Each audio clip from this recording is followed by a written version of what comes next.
2 Samuel, chapter 16.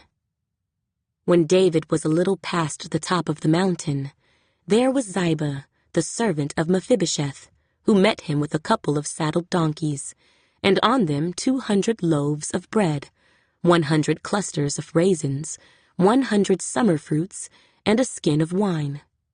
And the king said to Ziba, "What do you mean to do with these?" So Ziba said, "The donkeys are for the king's household to ride on, the bread and summer fruit for the young men to eat, and the wine for those who are faint in the wilderness to drink." Then the king said, "And where is your master's son?" And Ziba said to the king, "Indeed, he is staying in Jerusalem, for he said, 'Today the house of Israel will restore the kingdom of my father to me.'" So the king said to Ziba, "Here, all that belongs to Mephibosheth is yours." And Ziba said, "I humbly bow before you, that I may find favor in your sight, my lord, O king." Now when King David came to Bahurim, there was a man from the family of the house of Saul, whose name was Shimei, the son of Gera, coming from there. He came out, cursing continuously as he came, and he threw stones at David and at all the servants of King David. And all the people and all the mighty men were on his right hand and on his left. Also Shimei said thus when he cursed, come out, you bloodthirsty man, you rogue! The Lord has brought upon you all the blood of the house of Saul, in whose place you have reigned, and the Lord has delivered the kingdom into the hand of Absalom your son. So now you are caught in your own evil, because you are a bloodthirsty man." Then Abishai, the son of Zeruiah, said to the king, "Why should this dead dog curse my lord the king? Please, let me go over and take off his head." But the king said, "What have I to do with you, you sons of Zeruiah? So let him curse, because the Lord has said to him, 'Curse David.' Who then shall say, 'Why have you done so?'" And David said to Abishai and all his servants, "See how my son who came from my own body seeks my life. How much more now may this Benjamite? Let him alone, and let him curse, for so the Lord has ordered him. It may be that the Lord will look on my affliction, and that the Lord will repay me with good for his cursing this day." And as David and his men went along the road, Shimei went along the hillside opposite him, and cursed as he went, threw stones at him, and kicked up dust. Now the king and all the people who were with him became weary, so they refreshed themselves there. Meanwhile, Absalom and all the people, the men of Israel, came to Jerusalem, and Ahithophel was with him. And so it was, when Hushai the Archite, David's friend, came to Absalom, that Hushai said to Absalom, "Long live the king! Long live the king!" So Absalom said to Hushai, "Is this your loyalty to your friend? Why did you not go with your friend?" And Hushai said to Absalom, "No, but whom the Lord and this people and all the men of Israel choose, his I will be, and with him I will remain. Furthermore, whom should I serve? Should I not serve in the presence of his son? As I have served in your father's presence, so will I be in your presence." Then Absalom said to Ahithophel, "Give advice as to what we should do." And Ahithophel said to Absalom, "Go into your father's concubines, whom he has left to keep the house, and all Israel will hear that you are abhorred by your father. Then the hands of all who are with you will be strong." So they pitched a tent for Absalom on the top of the house, and Absalom went into his father's concubines in the sight of all Israel. Now the advice of Ahithophel, which he gave in those days, was as if one had inquired at the oracle of God. So was all the advice of Ahithophel, both with David and with Absalom. 2 Samuel, chapter 17. Moreover, Ahithophel said to Absalom, "Now let me choose 12,000 men, and I will arise and pursue David tonight. I will come upon him while he is weary and weak, and make him afraid. And all the people who are with him will flee, and I will strike only the king. Then I will bring back all the people to you. When all return except the man whom you seek, all the people will be at peace." And the saying pleased Absalom and all the elders of Israel. Then Absalom said, "Now call Hushai the Archite also, and let us hear what he says too." And when Hushai came to Absalom, Absalom spoke to him, saying, "Ahithophel has spoken in this manner. Shall we do as he says? If not, speak up." So Hushai said to Absalom, "The advice that Ahithophel has given is not good at this time. For," said Hushai, "you know your father and his men, that they are mighty men, and they are enraged in their minds, like a bear robbed of her cubs in the field. And your father is a man of war, and will not camp with the people. Surely by now he is hidden in some pit, or in some other place. And it will be, when some of them are overthrown at the first, that whoever hears it will say, 'There is a slaughter among the people who follow Absalom.' And even he who is valiant, whose heart is like the heart of a lion, will melt completely. For all Israel knows that your father is a mighty man, and those who are with him are valiant men. Therefore I advise that all Israel be fully gathered to you, from Dan to Beersheba, like the sand that is by the sea for multitude, and that you go to battle in person. So we will come upon him in some place where he may be found, and we will fall on him as the dew falls on the ground. And of him and all the men who are with him, there shall not be left so much as one. Moreover, if he has withdrawn into a city, then all Israel shall bring ropes to that city, and we will pull it into the river, until there is not one small stone found there." So Absalom and all the men of Israel said, "The advice of Hushai the Archite is better than the advice of Ahithophel." For the Lord had purposed to defeat the good advice of Ahithophel, to the intent that the Lord might bring disaster on Absalom. Then Hushai said to Zadok and Abiathar the priests, "Thus and so Ahithophel advised Absalom and the elders of Israel, and thus and so I have advised. Now therefore, send quickly and tell David, saying, 'Do not spend this night in the plains of the wilderness, but speedily cross over, lest the king and all the people who are with him be swallowed up.'" Now Jonathan and Ahimaaz stayed at Enrogel, for they dared not be seen coming into the city. So a female servant would come and tell them, and they would go and tell King David. Nevertheless, a lad saw them and told Absalom. But both of them went away quickly and came to a man's house in Bahurim, who had a well in his court, and they went down into it.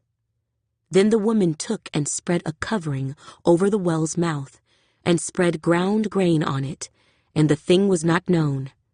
And when Absalom's servants came to the woman at the house, they said, "Where are Ahimaaz and Jonathan?" So the woman said to them, "They have gone over the water brook." And when they had searched and could not find them, they returned to Jerusalem. Now it came to pass, after they had departed, that they came up out of the well, and went and told King David, and said to David, "Arise and cross over the water quickly, for thus has Ahithophel advised against you." So David and all the people who were with him arose and crossed over the Jordan. By morning light, not one of them was left who had not gone over the Jordan. Now when Ahithophel saw that his advice was not followed, he saddled a donkey and arose and went home to his house, to his city. Then he put his household in order, and hanged himself, and died, and he was buried in his father's tomb. Then David went to Mahanaim, and Absalom crossed over the Jordan, he and all the men of Israel with him. And Absalom made Amasa captain of the army instead of Joab. This Amasa was the son of a man whose name was Jithra, an Israelite, who had gone into Abigail, the daughter of Nahash, sister of Zeruiah, Joab's mother. So Israel and Absalom encamped in the land of Gilead. Now it happened, when David had come to Mahanaim, that Shobai, the son of Nahash from Rabbah, of the people of Ammon, Machir, the son of Ammiel, from Lodebar, and Barzillai, the Gileadite from Rogelim, brought beds and basins, earthen vessels and wheat, barley and flour, parched grain and beans, lentils and parched seeds, honey and curds, sheep and cheese of the herd, for David and the people who were with him to eat. For they said, "The people are hungry and weary and thirsty in the wilderness." 2 Samuel, chapter 18. And David numbered the people who were with him, and set captains of thousands and captains of hundreds over them. Then David sent out 1/3 of the people under the hand of Joab, 1/3 under the hand of Abishai, the son of Zeruiah, Joab's brother, and 1/3 under the hand of Ittai the Gittite. And the king said to the people, "I also will surely go out with you myself." But the people answered, "You shall not go out, for if we flee away, they will not care about us, nor if half of us die, will they care about us. But you are worth 10,000 of us now, for you are now more help to us in the city." Then the king said to them, "Whatever seems best to you, I will do." So the king stood beside the gate, and all the people went out by hundreds and by thousands. Now the king had commanded Joab, Abishai, and Ittai, saying, "Deal gently for my sake with the young man Absalom." And all the people heard when the king gave all the captains orders concerning Absalom. So the people went out into the field of battle against Israel. And the battle was in the woods of Ephraim. The people of Israel were overthrown there before the servants of David, and a great slaughter of 20,000 took place there that day. For the battle there was scattered over the face of the whole countryside, and the woods devoured more people that day than the sword devoured. Then Absalom met the servants of David. Absalom rode on a mule. The mule went under the thick boughs of a great terebinth tree, and his head caught in the terebinth. So he was left hanging between heaven and earth, and the mule which was under him went on. Now a certain man saw it, and told Joab, and said, "I just saw Absalom hanging in a terebinth tree." So Joab said to the man who told him, "You just saw him, and why did you not strike him there to the ground? I would have given you 10 shekels of silver and a belt." But the man said to Joab, "Though I were to receive 1,000 shekels of silver in my hand, I would not raise my hand against the king's son. For in our hearing the king commanded you and Abishai and Ittai, saying, 'Beware, lest anyone touch the young man Absalom.' Otherwise, I would have dealt falsely against my own life, for there is nothing hidden from the king, and you yourself would have set yourself against me." Then Joab said, "I cannot linger with you." And he took 3 spears in his hand and thrust them through Absalom's heart, while he was still alive in the midst of the terebinth tree. And 10 young men who bore Joab's armor surrounded Absalom and struck and killed him. So Joab blew the trumpet, and the people returned from pursuing Israel, for Joab held back the people. And they took Absalom and cast him into a large pit in the woods, and laid a very large heap of stones over him. Then all Israel fled, everyone to his tent. Now Absalom in his lifetime had taken and set up a pillar for himself, which is in the king's valley, for he said, "I have no son to keep my name in remembrance." He called the pillar after his own name, and to this day it is called Absalom's monument. Then Ahimaaz, the son of Zadok, said, "Let me run now and take the news to the king, how the Lord has avenged him of his enemies." And Joab said to him, "You shall not take the news this day, for you shall take the news another day. But today you shall take no news, because the king's son is dead." Then Joab said to the Cushite, "Go, tell the king what you have seen." So the Cushite bowed himself to Joab and ran. And Ahimaaz, the son of Zadok, said again to Joab, "But whatever happens, please let me also run after the Cushite." So Joab said, "Why will you run, my son, since you have no news ready?" "But whatever happens," he said, "let me run." So he said to him, "Run." Then Ahimaaz ran by way of the plain and outran the Cushite. Now David was sitting between the two gates, and the watchman went up to the roof over the gate, to the wall, lifted his eyes and looked, and there was a man running alone. Then the watchman cried out and told the king. And the king said, "If he is alone, there is news in his mouth." And he came rapidly and drew near.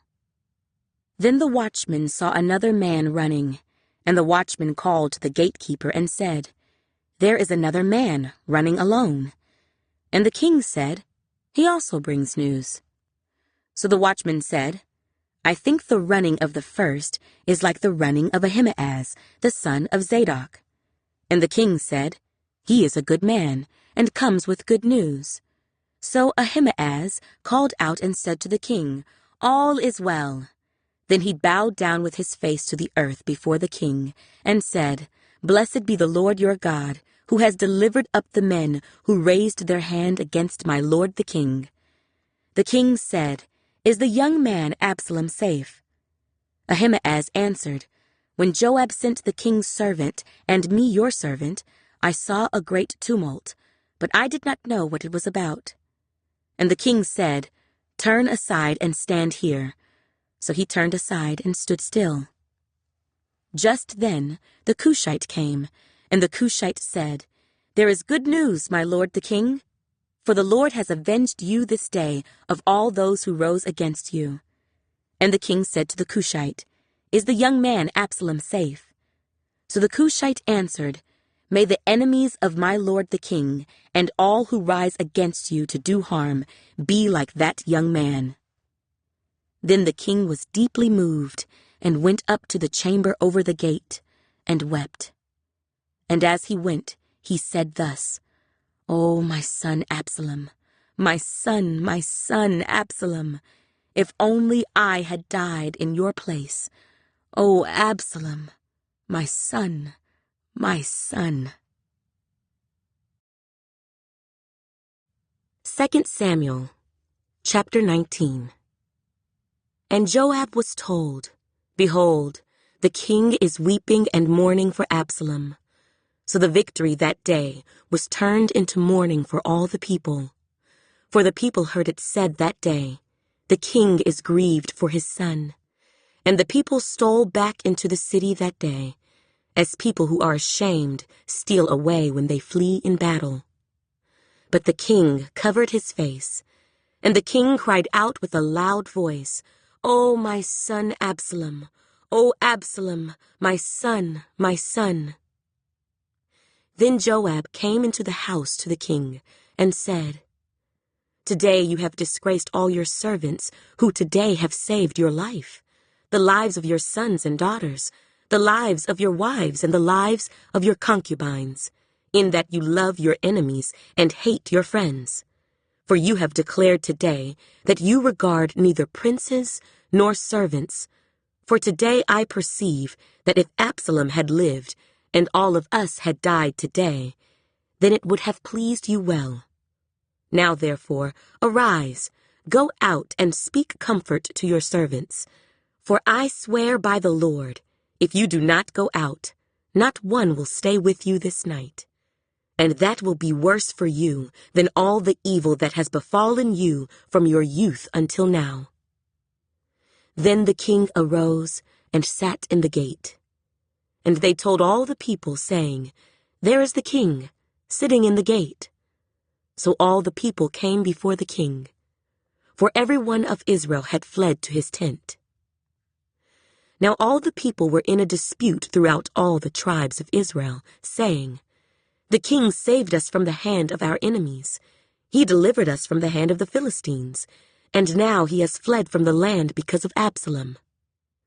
But Absalom, whom we anointed over us, has died in battle. Now therefore, why do you say nothing about bringing back the king?" So King David sent to Zadok and Abiathar, the priests, saying, "Speak to the elders of Judah, saying, why are you the last to bring the king back to his house, since the words of all Israel have come to the king, to his very house? You are my brethren, you are my bone and my flesh. Why then are you the last to bring back the king? And say to Amasa, are you not my bone and my flesh? God do so to me, and more also, if you are not commander of the army before me continually in place of Joab."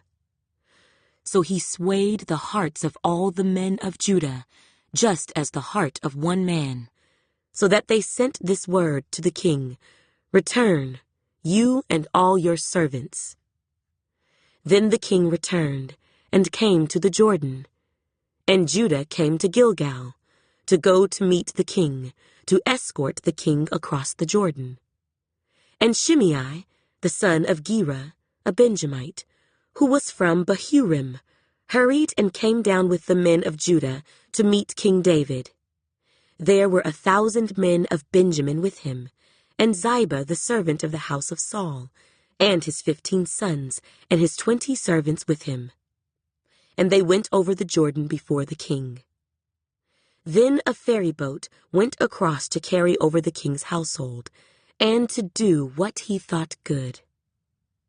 Now Shimei, the son of Gera, fell down before the king when he had crossed the Jordan. Then he said to the king, "Do not let my lord impute iniquity to me, or remember what wrong your servant did on the day that my lord the king left Jerusalem, that the king should take it to heart. For I, your servant, know that I have sinned. Therefore here I am, the first to come today of all the house of Joseph, to go down to meet my lord the king." But Abishai, the son of Zeruiah, answered and said, "Shall not Shimei be put to death for this, because he cursed the Lord's anointed?" And David said, "What have I to do with you, you sons of Zeruiah, that you should be adversaries to me today? Shall any man be put to death today in Israel? For do I not know that today I am king over Israel?" Therefore the king said to Shimei, "You shall not die." And the king swore to him. Now Mephibosheth, the son of Saul, came down to meet the king, and he had not cared for his feet, nor trimmed his mustache, nor washed his clothes, from the day the king departed until the day he returned in peace. So it was, when he had come to Jerusalem to meet the king, that the king said to him, "Why did you not go with me, Mephibosheth?" And he answered, "My lord, O king, my servant deceived me. For your servant said, I will saddle a donkey for myself, that I may ride on it and go to the king, because your servant is lame. And he has slandered your servant to my lord the king. But my lord the king is like the angel of God. Therefore, do what is good in your eyes. For all my father's house were but dead men before my lord the king. Yet you set your servant among those who eat at your own table. Therefore, what right have I still to cry out any more to the king?" So the king said to him, "Why do you speak any more of your matters? I have said, you and Ziba divide the land." Then Mephibosheth said to the king, "Rather, let him take it all, inasmuch as my lord the king has come back in peace to his own house." And Barzillai the Gileadite came down from Rogelim, and went across the Jordan with the king, to escort him across the Jordan. Now Barzillai was a very aged man, 80 years old, and he had provided the king with supplies while he stayed at Mahanaim, for he was a very rich man. And the king said to Barzillai, "Come across with me, and I will provide for you while you are with me in Jerusalem." But Barzillai said to the king, "How long have I to live, that I should go up with the king to Jerusalem? I am today 80 years old. Can I discern between the good and bad? Can your servant taste what I eat or what I drink? Can I hear any longer the voice of singing men and singing women? Why then should your servant be a further burden to my lord the king? Your servant will go a little way across the Jordan with the king. And why should the king repay me with such a reward? Please, let your servant turn back again, that I may die in my own city, near the grave of my father and mother. But here is your servant Kimham. Let him cross over with my lord the king, and do for him what seems good to you." And the king answered, "Kimham shall cross over with me, and I will do for him what seems good to you. Now whatever you request of me, I will do for you." Then all the people went over the Jordan, and when the king had crossed over, the king kissed Barzillai and blessed him, and he returned to his own place. Now the king went on to Gilgal, and Kimham went on with him, and all the people of Judah escorted the king, and also half the people of Israel. Just then all the men of Israel came to the king, and said to the king, "Why have our brethren, the men of Judah, stolen you away, and brought the king, his household, and all David's men with him across the Jordan?" So all the men of Judah answered the men of Israel, "Because the king is a close relative of ours. Why then are you angry over this matter? Have we ever eaten at the king's expense, or has he given us any gift?" And the men of Israel answered the men of Judah and said, "We have 10 shares in the king, therefore we also have more right to David than you. Why then do you despise us? Were we not the first to advise bringing back our king?"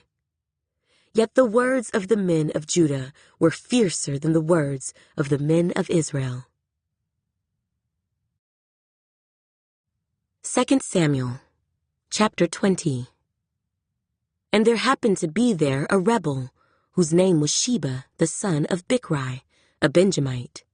And he blew a trumpet and said, "We have no share in David, nor do we have inheritance in the son of Jesse. Every man to his tents, O Israel." So every man of Israel deserted David, and followed Sheba, the son of Bichri. But the men of Judah, from the Jordan as far as Jerusalem, remained loyal to their king. Now David came to his house at Jerusalem, and the king took the 10 women, his concubines whom he had left to keep the house, and put them in seclusion, and supported them, but did not go into them. So they were shut up to the day of their death, living in widowhood. And the king said to Amasa, "Assemble the men of Judah for me within 3 days, and be present here yourself." So Amasa went to assemble the men of Judah, but he delayed longer than the set time which David had appointed him. And David said to Abishai, "Now Sheba the son of Bichri will do us more harm than Absalom. Take your lord's servants and pursue him, lest he find for himself fortified cities and escape us." So Joab's men, with the Kerethites, the Pelethites, and all the mighty men, went out after him. And they went out of Jerusalem to pursue Sheba, the son of Bichri. When they were at the large stone, which is in Gibeon, Amasa came before them. Now Joab was dressed in battle armor. On it was a belt, with a sword fastened in its sheath at his hips. And as he was going forward, it fell out. Then Joab said to Amasa, "Are you in health, my brother?" And Joab took Amasa by the beard with his right hand to kiss him. But Amasa did not notice the sword that was in Joab's hand. And he struck him with it in the stomach, and his entrails poured out on the ground, and he did not strike him again. Thus he died. Then Joab and Abishai, his brother, pursued Sheba, the son of Bichri. Meanwhile, one of Joab's men stood near Amasa and said, Whoever favors Joab and whoever is for David, follow Joab." But Amasa wallowed in his blood in the middle of the highway. And when the man saw that all the people stood still, he moved Amasa from the highway to the field and threw a garment over him, when he saw that everyone who came upon him halted. When he was removed from the highway, all the people went on after Joab to pursue Sheba, the son of Bichri. And he went through all the tribes of Israel to Abel and Bethmaachah and all the Beerites. So they were gathered together, and also went after Sheba. Then they came and besieged him in Abel of Bethmaachah, and they cast up a siege mound against the city, and it stood by the rampart. And all the people who were with Joab battered the wall to throw it down. Then a wise woman cried out from the city, "Hear, hear! Please say to Joab, 'Come near by, that I may speak with you.'" When he had come near to her, the woman said, "Are you Joab?" He answered, "I am." Then she said to him, "Hear the words of your maidservant." And he answered, "I am listening." So she spoke, saying, "They used to talk in former times, saying, 'They shall surely seek guidance at Abel,' and so they would end disputes. I am among the peaceable and faithful in Israel. You seek to destroy a city and a mother in Israel. Why would you swallow up the inheritance of the Lord?" And Joab answered and said, far be it from me that I should swallow up or destroy. That is not so.